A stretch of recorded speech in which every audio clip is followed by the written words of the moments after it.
I think a lot of people just assume that the way to make AIs more intelligent is to make them more human.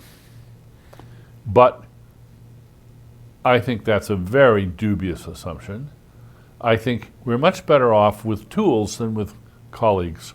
We can make tools that are smart as the dickens and use them and understand what their limitations are without giving them ulterior motives, purposes, a drive to exist and to compete and to beat the others. Those are features that don't play any crucial role in the competences of artificial intelligence. So, for heaven's sakes, don't bother putting them in. Leave all that out, and what we have is very smart thingies that we can treat like slaves, and it's quite all right to treat them as slaves because they don't have feelings. They're not conscious. You can turn them off, you can tear them apart the same way you can with an automobile. And that's the way we should keep it. Now that we're in the age of intelligent design, lots of intelligent designers around, a lot of them are intelligent enough to realize that Orgel's second rule is true. Evolution is cleverer than you are. That's Francis Crick's famous quip. And so what they're doing is harnessing evolutionary processes to do the heavy lifting without human help. So we have all these deep learning systems, and they come in varieties. There's Bayesian networks and reinforcement learning of various sorts, deep learning, neural networks.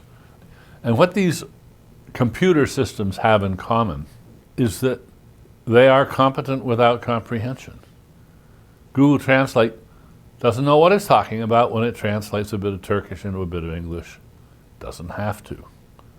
It's not as good as the translation that a bilingual can do, but it's good enough for most purposes.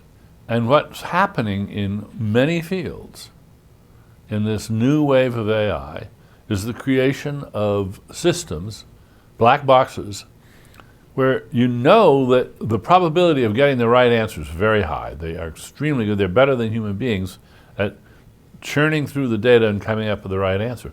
But they don't understand how they do it. Nobody understands in detail how they do it, and nobody has to. So we've created entities which are as inscrutable to us as a bird or a mammal considered as a collection of cells is inscrutable. There's still a lot we don't understand about what makes them tick.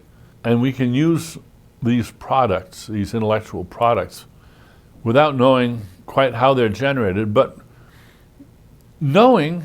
having good, responsible reasons for believing that they will generate the truth most of the time. No existing computer system, no matter how good it is at answering questions like Watson on Jeopardy, no such system is conscious today, not close.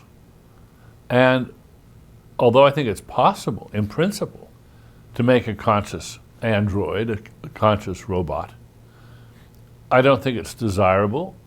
I don't think there would be great benefits to doing this, and there would be some significant harms and dangers too. You could, at tremendous expense, but you'd have to have, in fact, quite a revolution in computer design, which would take you right down to the very base of the hardware.